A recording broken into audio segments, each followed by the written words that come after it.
具體嘅體驗咧？確實喺 TVB 其實係好短2年，但係咧呢2年我係好辛苦，因為係冇日冇夜，基本上係冇乜點休息嘅。咁但係當時喺電視台咧就有一個好深嘅一個體會到咧，就係佢哋 TVB 嘅藝員咧，佢哋嘅表演咧好自然啦。第一個好自然，第二個咧點解佢哋會可以模仿得咁似嘅咧？咁呢個亦都係佢哋有一個習慣就係平時你譬如塞車咁計咯，嗬！你咁多時間喺部車裏邊，好悶㗎。佢就喺度睇街上面嘅形形色色嘅人，自己就喺度估啦。呢個人咁嘅衣着啊，睇下佢對鞋咁多灰塵嘅，呢個可能係做一啲體力嘅活拉下嘅，或者係工地嘅人啦。跟住一睇嗰個，呢個都係扯埋報紙㗎啦。即係佢會係去逐個去上啊。咁而且咧會觀察，佢係觀察生活好多嘢嘅。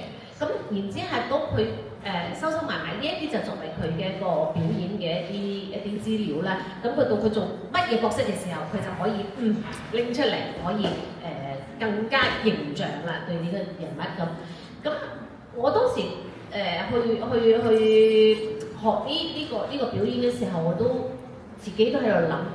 咁因為佢哋係冇一個叫做我哋戲曲嘅程式啦，咁我哋戲曲有程式可以有一個基礎係一個規範裏邊去表演。咁但係如果呢個規範咧，你只係做一個規範出嚟，就唔係呢一個人物就唔能夠到位去做呢個人物嘅。咁當時就即係我自己就會有一個我翻嚟做粵劇嘅時候，我係點樣可以喺一個程式裏邊，譬如水波浪譬如三批裏邊，我會係點嘅咧？係咪黃寶川嘅三批啦，亦或係紅梅記李慧娘嘅三批？即係唔同人物，你喺三批路裏邊，你係點樣去表現咧？你個表情係如何嘅咧？你嘅眼神係如何嘅？你嘅呼吸係如何嘅咧？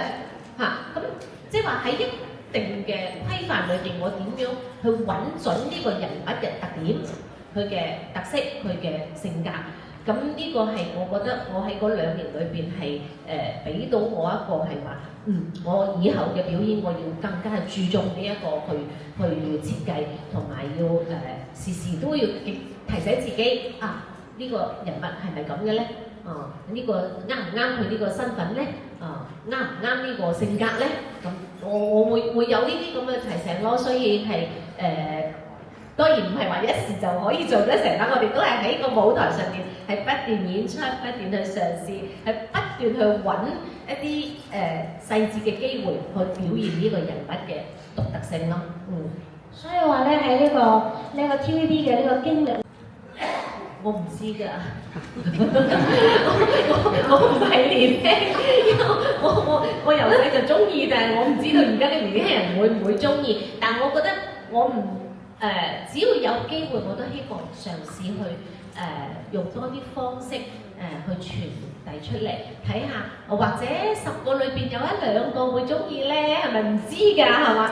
咁我當然啦，我係好希望能夠攞到出嚟，佢哋嘗試點入去睇，能夠引起佢一啲興趣，會繼續去有睇落去，或者係引起佢一啲或者係俾一啲機會俾佢哋去接觸下，咁或者佢哋會多啲人會入劇場睇戲咧，係咪？咁我覺得即係一種嘗試咯。咁要問下年青人，佢哋中唔中意咯？我唔知㗎。嗱，我咧我係一個年輕人啦嚇。我作為一個即係唔好話係戲迷或者點，我作為一個專業嘅演員咧，我都覺得呢個非常之好，因為真係呢啲資料咧係好寶貴，好寶貴。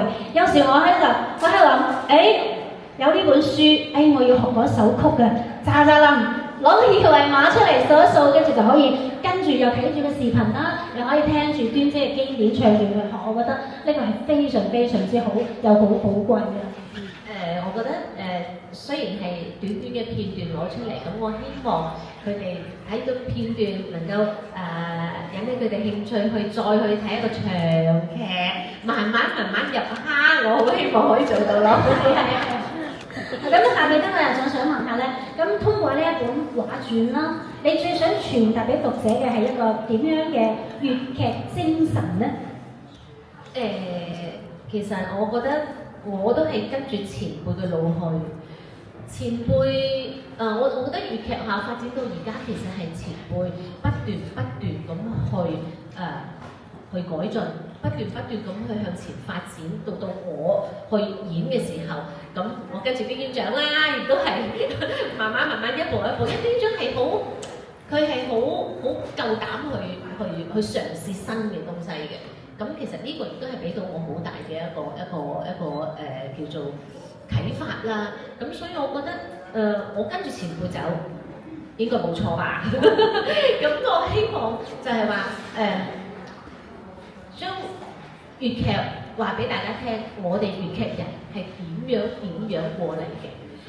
我作為叫做係粵劇人世家啦，由細接觸咁樣計啦，即係由細去睇粵劇，再到自己去學粵劇，然後再真正企上舞台去做粵劇，又試過好多接觸唔同門類嘅藝術，去滋養我自己嘅粵劇呢一個藝術。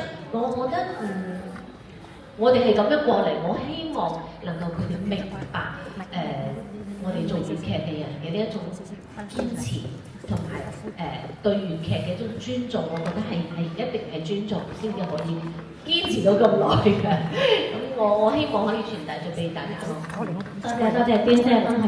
你頭先講到啦，你同阿丁院長一齊合作，大家知唔知端姐同丁院長？丁凡老師合作咗幾多年呢？有冇人知道啊？可唔可以舉手話俾我聽啊？30幾年啦，係啦。咁今日丁院長嚟到咧，作為一個特別嘅嘉賓，我哋係咪要請丁院長都上嚟同我哋傾下偈、分享下咧？